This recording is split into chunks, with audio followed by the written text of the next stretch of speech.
So this is 4 hours later after I finally removed the intake and the throttle body from the car. I had to do a few things to get it out. It wasn't easy at all.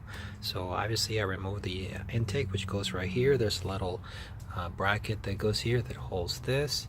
I replaced this a few days before the alternator because it went bad, but then other things started popping up, which was the reason why I ended up getting to the CCV valve. But basically I had to I'm gonna have to replace this too, which is a pipe that goes, not a pipe, but a hose that goes right here and out here and over here, and then it goes in here.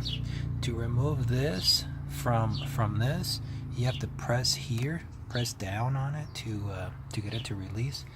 I'm gonna have to replace mine because it was cracked around this point, and then it also cracked right here and right here where it was connected.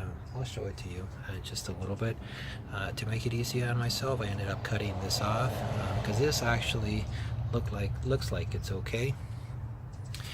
To make room, I had to remove the power. I think this goes connected in here. I also removed the gas line, which goes right here, to get access to all this. To make it easier on myself to put things back, I ended up doing this so I know where they go. A lot of things had to be removed to get to this. The most difficult part though is actually this right here.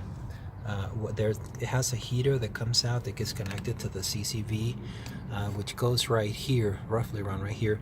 The intake goes on top, and that hose is the nightmare. It's too difficult to get out. I ended up having to cut mine to get it to budge. All these right here are plastic, and I'm concerned that they may not be good anymore just because the other ones were already.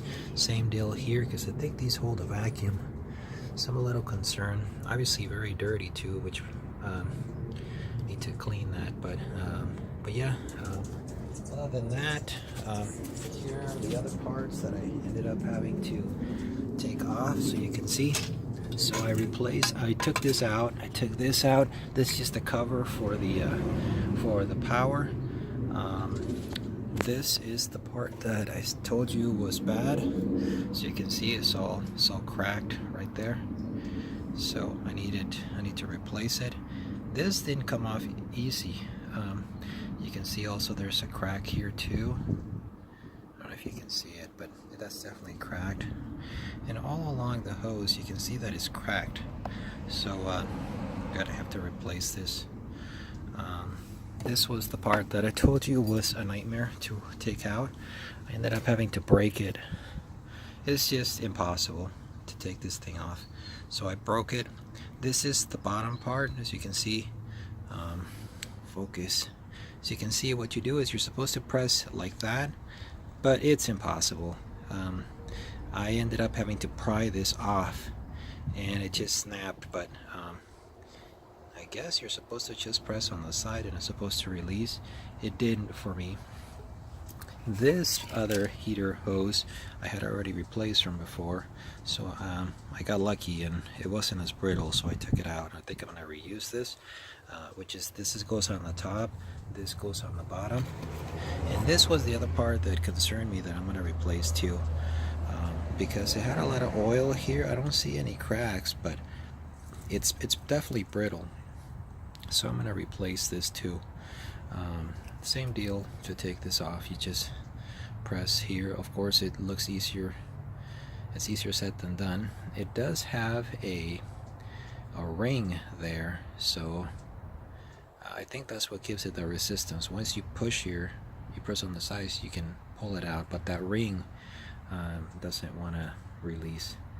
I'll be posting some more pictures below, so there's a whole lot to go over, and I'll try to get to as much as I can.